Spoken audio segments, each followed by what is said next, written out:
Georgia Auburn this week. Oh, okay. It's also a 30-point spread, which Georgia will cover. But go ahead. Let me pull up the slate for this week real quick. Where's mine? I'm way ahead of you. We'll start off with the London game because we're getting a back-to-back dose of 9:30 football on the East Coast and 6:30 football if you're a West Coast heathen.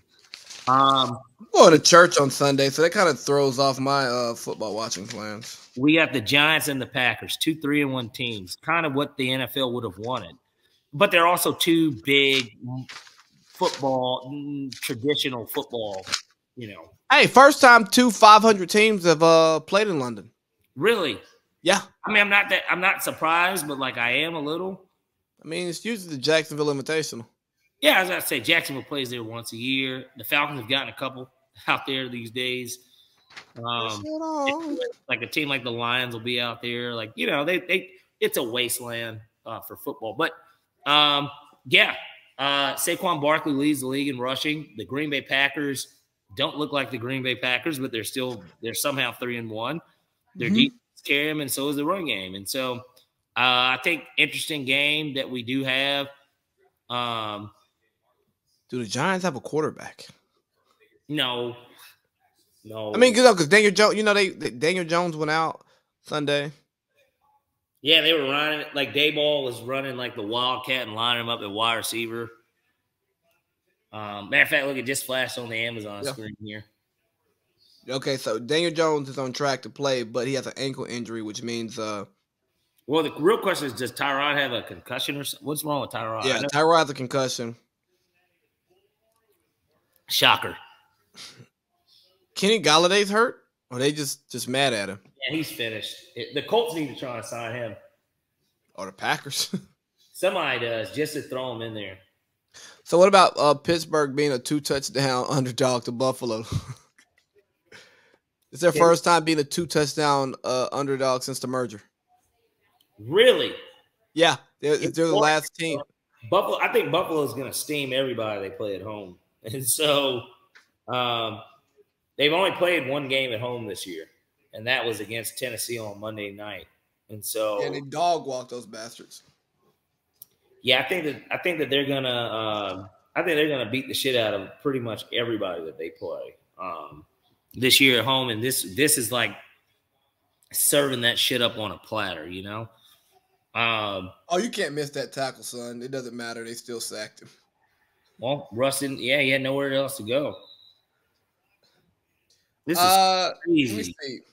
Chargers, Cleveland. I don't care about that game. Chicago at Minnesota. Minnesota should beat the hell out of them. Hey, who was it? You that put up the draft mock in the group? Yeah, I sent that bullshit. So, isn't it interesting that they had the Bears taking a quarterback? Yeah. Well, they obviously don't. If that's the case, what happens to Fields? I mean, do the Falcons get in play and give up a second-round pick to get him? Like, how does that happen?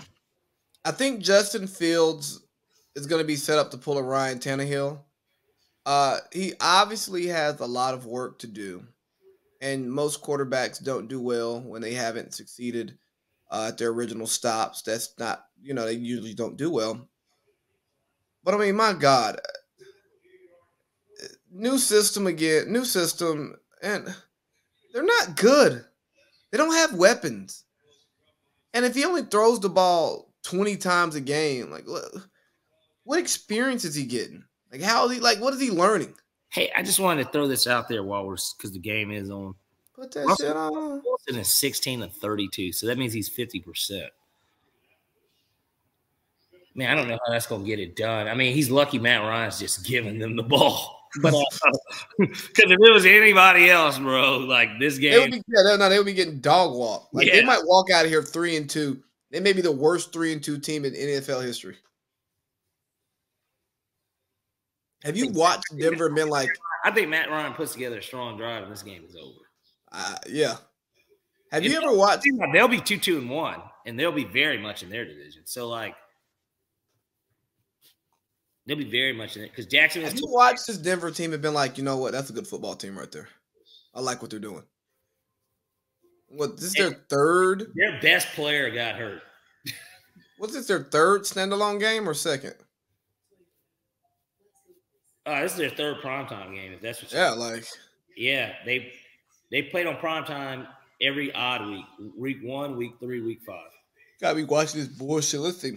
I think Detroit New England's gonna be an interesting game where New England could get the dog shit beat out of them. I like Detroit. I mean, we'll get to the picks later, but I like Detroit. I do. Seattle, New Orleans. I don't have any comments on that. Who cares? I think Teddy goes up to New York and he beats the New Jets, his Orleans old should team. win the game, but Huh? said New Orleans should win the game, but who cares? Let's see, Tennessee, Washington, Jacksonville, Houston. Oddly enough, there's 3 games on this week's slate that to me are intriguing. Dallas, Rams. 4. I think Chargers Browns is an interesting game, but just because I think we'll figure out a little bit more of what the Browns, who they really are, more than anything. This at home against the Chargers, that'll be interesting. And same with the Chargers. Are the Chargers defense, even though they've got these bookends, I know Bosa's out now, but like put all that money into the defense, and the defense has been fucking leaky as shit. So that game will be interesting. And they have a defensive head coach who's not good.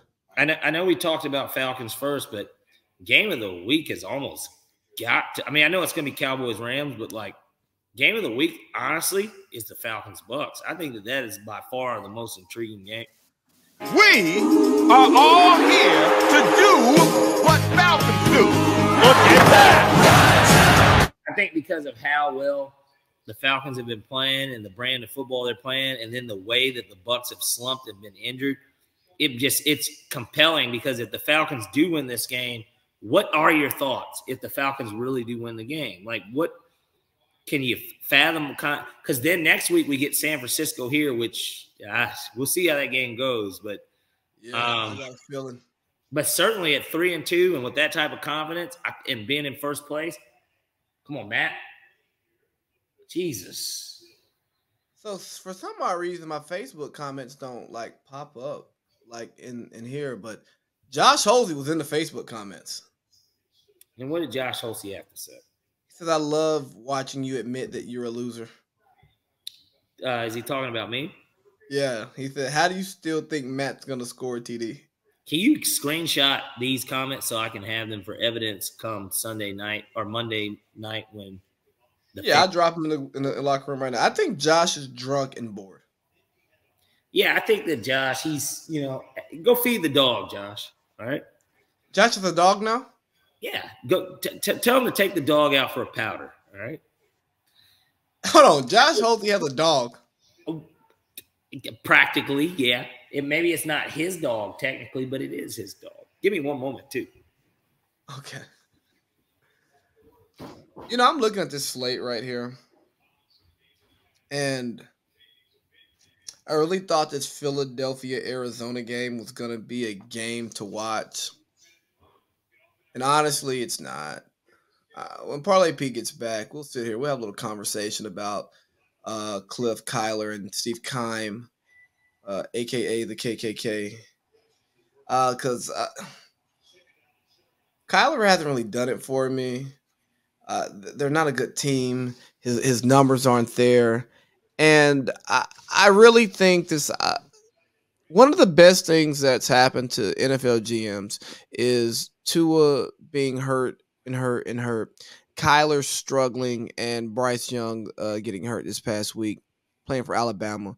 Because this idea that small people playing a physical sport against large people are going to regularly succeed is absolutely outlandish. They're the reason why Drew Brees left San Diego, went to New Orleans, and got with one of the best play callers and one of the best offensive minds in the history of the NFL, and it worked for him. There's a reason why Kyler works in spurts, but he doesn't work every day, every down. There's a reason why we have prototypes. And as much as we love in society to push back, try something new, do what's different, prototypes exist because it means usually this right here works. So you want this type of size. Like I've watched Russ get balls batted down. Baker Mayfield's a 6-foot quarterback. He had like 9 balls batted down this past week. Why? Because he's short. He's short. Tua talked about he can't see. So like you gotta move so I can see you once the play breaks down. Why? Because he's small. You got big linemen. You don't want short quarterback. And just like I think this year's the return of the run, I think moving forward, we're going to be less likely to dive on these small quarterbacks who have limitations. Like we're going to have to make sure that those situations are ideal for them. I mean, you're thinking Drew Brees to New Orleans. Like, I mean, Russ to Seattle with the Legion of Boom and an amazing run game. I think that's where we're going to go with the short quarterbacks. I don't think Bryce Young gets drafted as high as his talent will say because his body may fail him.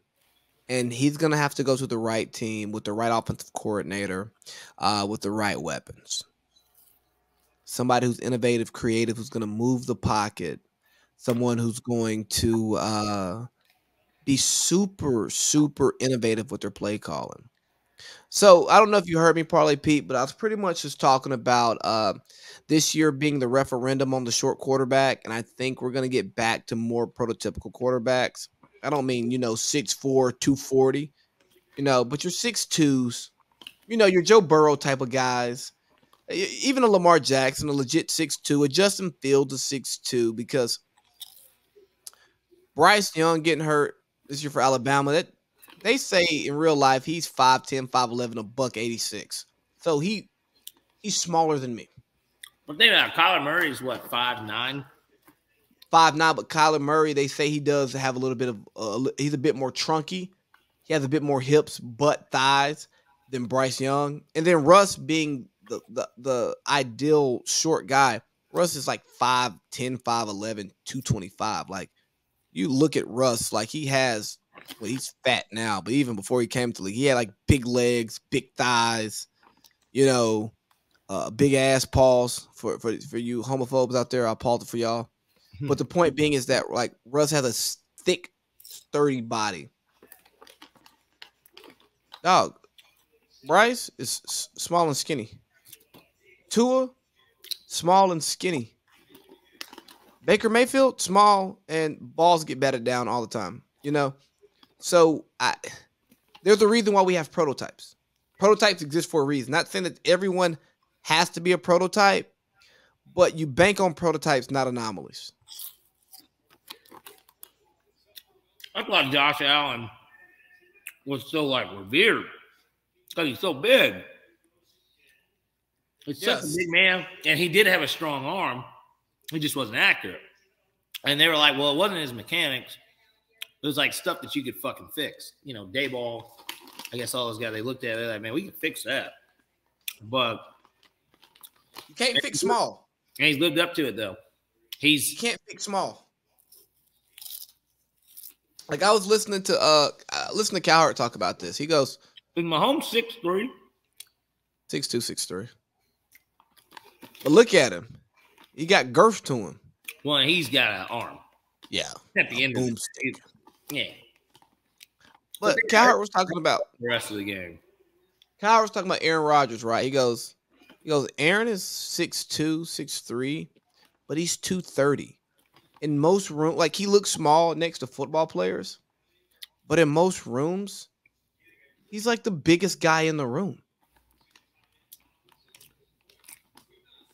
Like, just think about our friend group.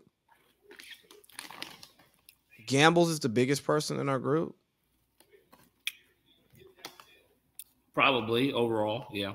Then if you X out Gambles, if we're going weight-wise, you, me, and Dale, we're all around that 200 weight mark. Like I'm 190. Dale's 200. You would say you're like 205. Like, well, I dropped literally to 193. Oh yeah, 193. Yeah, that's right. But like, we're not big people. Like, it's not big. Like 230 pounds on your body. I look especially with low body fat. Oh, well, low body fat, yeah. That looks like I'm gonna be standing next to Dale in like 2 weeks with his 5'10" ass, and we're gonna be weighing the same amount, and we're gonna look like two totally different people. Yeah.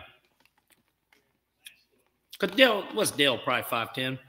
About 5'10". Thicker frame though. Thicker frame. You know, I'm lanky, wiry. You know. Anything else from week 4 we want to talk about? I think this Dallas LA Rams game is going to be telling. Yeah, it will. I think it's going to give us a lot of explanation of what team, who each of those teams are.